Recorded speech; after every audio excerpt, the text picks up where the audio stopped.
پھر ہم نے کہا کہ دونوں ان لوگوں کے پاس جاؤ جنہوں نے ہماری آیتوں کی تکذیب کی، آخر ہم نے ان کو پوری طرح ہلاک کر دیا۔ اور نوح کی قوم نے بھی جب پیغمبروں کو جھٹلایا تو ہم نے انہیں غرق کر دیا اور ان کو لوگوں کے لیے نشانی بنا دیا، اور ظالموں کے لیے ہم نے دکھ دینے والا عذاب تیار کر رکھا ہے۔ اور عاد اور سمود اور کنویں والوں اور ان کے درمیان اور بہت سی جماعتوں کو بھی ہلاک کر دیا، اور سب کے سمجھانے کے لیے ہم نے مثالیں بیان کی، اور نہ ماننے پر سب کو تہس نہس کر دیا۔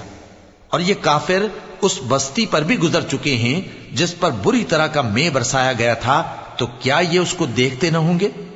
بلکہ ان کو تو مرنے کے بعد جی اٹھنے کی امید ہی نہیں۔ اور یہ لوگ جب تم کو دیکھتے ہیں تو تمہاری ہنسی اڑاتے ہیں کہ کیا یہی شخص ہے جس کو اللہ نے پیغمبر بنا کر بھیجا ہے؟ اگر ہم اپنے معبودوں کے بارے میں ثابت قدم نہ رہتے تو یہ ضرور ہم کو بہکا دیتا اور ان سے پھیر دیتا، اور یہ عنقریب معلوم کر لیں گے جب عذاب دیکھیں گے کہ سیدھے رستے سے کون بھٹکا ہوا ہے۔ اے پیغمبر، کیا تم نے اس شخص کو دیکھا جس نے اپنی خواہش نفس کو اپنا معبود بنا رکھا ہے؟ تو کیا تم اس کے ذمہ دار ہو سکتے ہو؟ یا تم یہ خیال کرتے ہو کہ ان میں اکثر سنتے یا سمجھتے ہیں؟ نہیں، یہ تو چوپایوں کی طرح کے ہیں، بلکہ ان سے بھی گئے گزرے۔ بھلا تم نے اپنے پروردگار کی قدرت کو نہیں دیکھا کہ وہ سائے کو کس طرح دراز کر کے پھیلا دیتا ہے، اور اگر وہ چاہتا تو اس کو بے حرکت ٹھہرا رکھتا؟ پھر ہم سورج کو اس کا رہنما بنا دیتے ہیں، پھر ہم اس کو آہستہ آہستہ اپنی طرف سمیٹ لیتے ہیں۔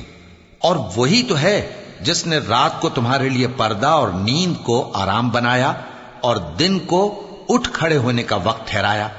اور وہی تو ہے جو اپنی رحمت یعنی مے کے آگے ہواؤں کو خوشخبری بنا کر بھیجتا ہے، اور ہم آسمان سے پاک نتھرا ہوا پانی برساتے ہیں تاکہ اس سے شہر مردہ یعنی بنجر زمین کو زندہ کر دیں، اور تاکہ ہم وہ پانی بہت سے اور آدمیوں کو جو ہم نے پیدا کیے ہیں پلائیں۔ اور ہم نے اس قرآن کی آیتوں کو طرح طرح سے لوگوں میں بیان کیا تاکہ وہ نصیحت حاصل کریں، مگر بہت سے لوگوں نے انکار کے سوا قبول نہ کیا۔